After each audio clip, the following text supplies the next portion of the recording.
Liam, amazing to see you again. Hey Jimmy, nice to see you. Hey, good seeing you. I was watching the film and I keep thinking about how not only did you, back when Taken came out, you kind of reinvented the action hero and you've kind of carried through with it. Now you're kind of redoing the aging action hero who's dealing with a lot of real life issues like Alzheimer's. Does that change the way you look at the projects at all? Does that help you as an actor?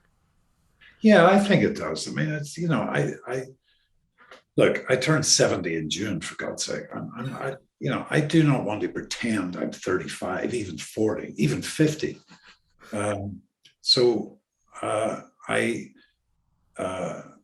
my coordinator, stunt coordinator, Mark Vanslow, wonderful. We've done 25 movies together. So anytime we get together for a new project, I said, look, Mark, come on, I'm 65 or I'm 67 or whatever, I said, so let's have me fight like a 67-year-old, uh, rather than, Jackie Chan stuff, which I love too, by the way.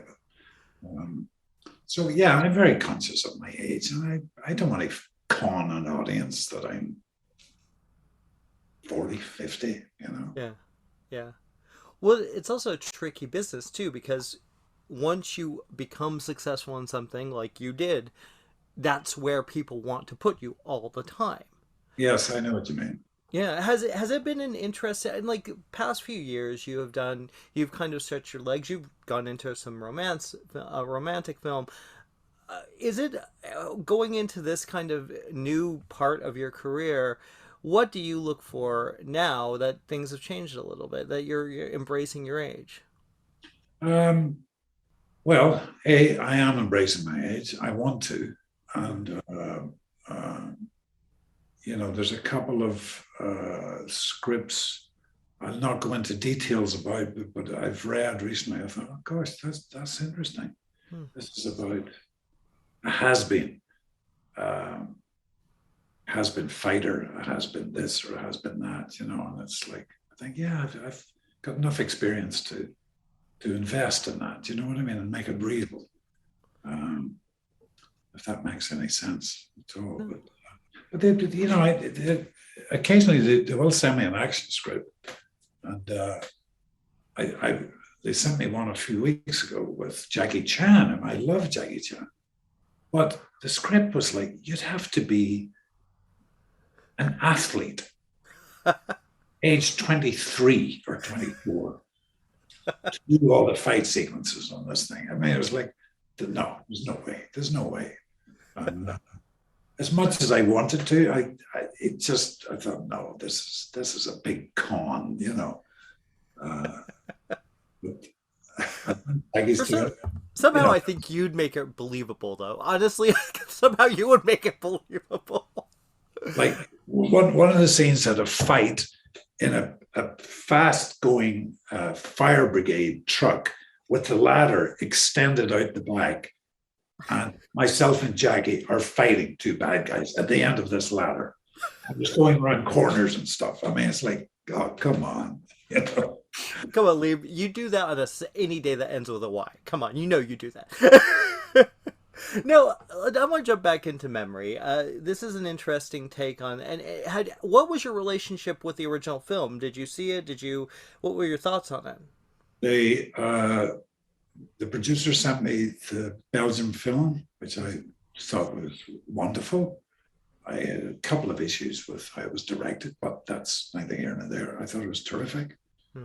Uh, but I did see, I thought, gosh, this is a really good premise for a story of a really meticulous precision assassin hitman, um, who's got early onset Alzheimer's. Yeah.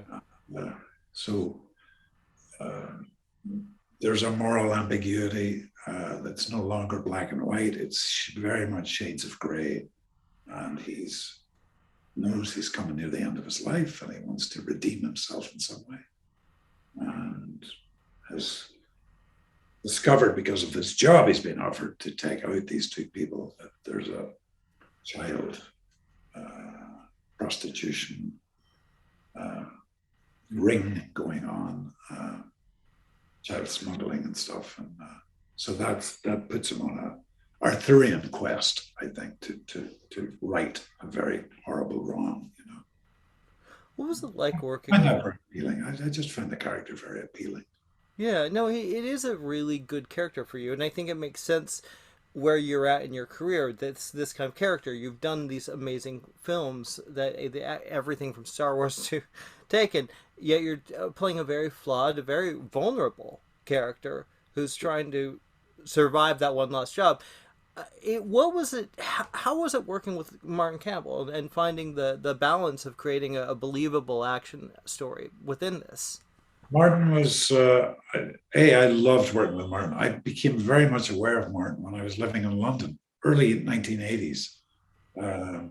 He brought out a TV series called Edge of Darkness that he directed with the wonderful Bob Peck, who's no longer with us. But I thought, wow, this is intense, and it was about something real about nuclear facilities and stuff.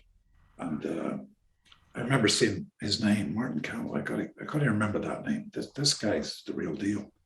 So, cut to many years later, just getting a chance to work with him. I'd seen his Bond films, his 2 Zorro films with Antonio Banderas, and thought, yeah, he's terrific at telling this action stuff. With our film, Memory, I never thought of the action. I knew it was in incredibly capable hands. My main concern was, introducing these elements for the audience to see this Alzheimer's affliction.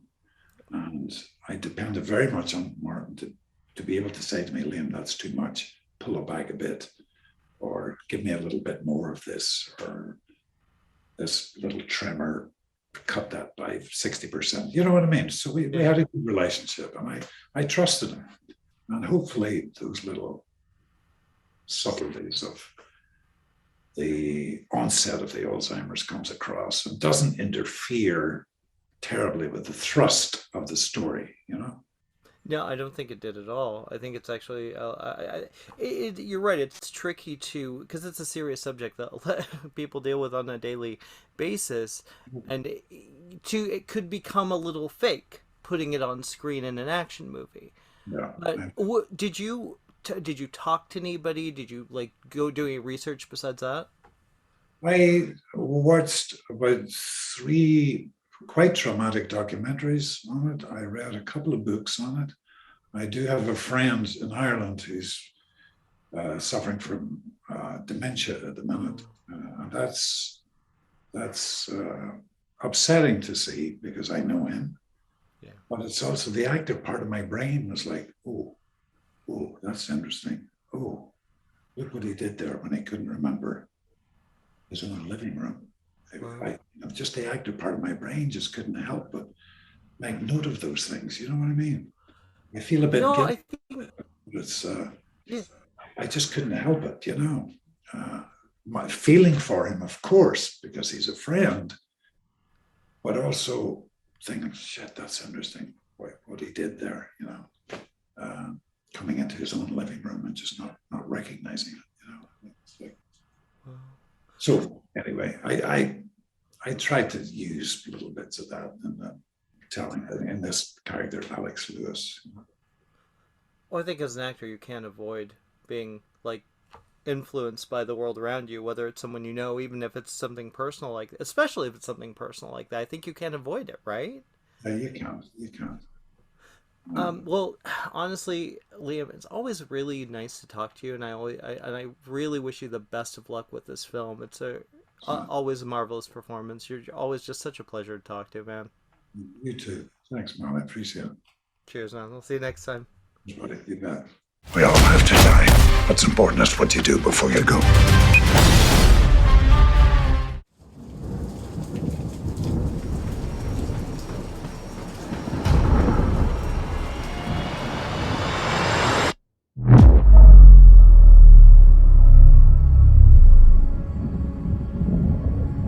I'm the bad man. Have been for a long time.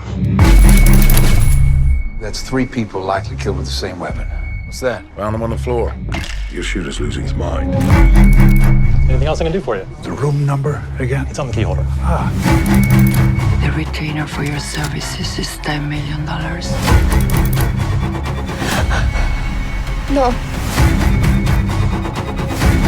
Call the contract off. I don't hurt children, ever.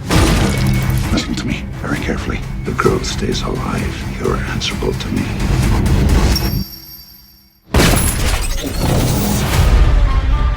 A 13-year-old been relocated to a group home. Was I here last night? Yes, what's wrong? You sure?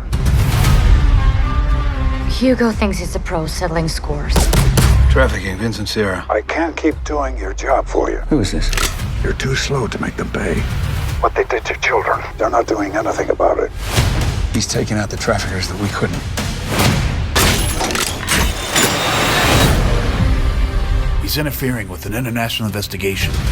You said he wasn't going to be a problem. I've done crazy things. Why don't you and I just have a talk? I know you're not well. No time for that. If I'm dead, you'll never know the truth. Stand down! I want to believe that you're a good man, Vincent. If I can't finish this, you have to. But they have to be punished. Which side of this do you really want to be on? I want justice.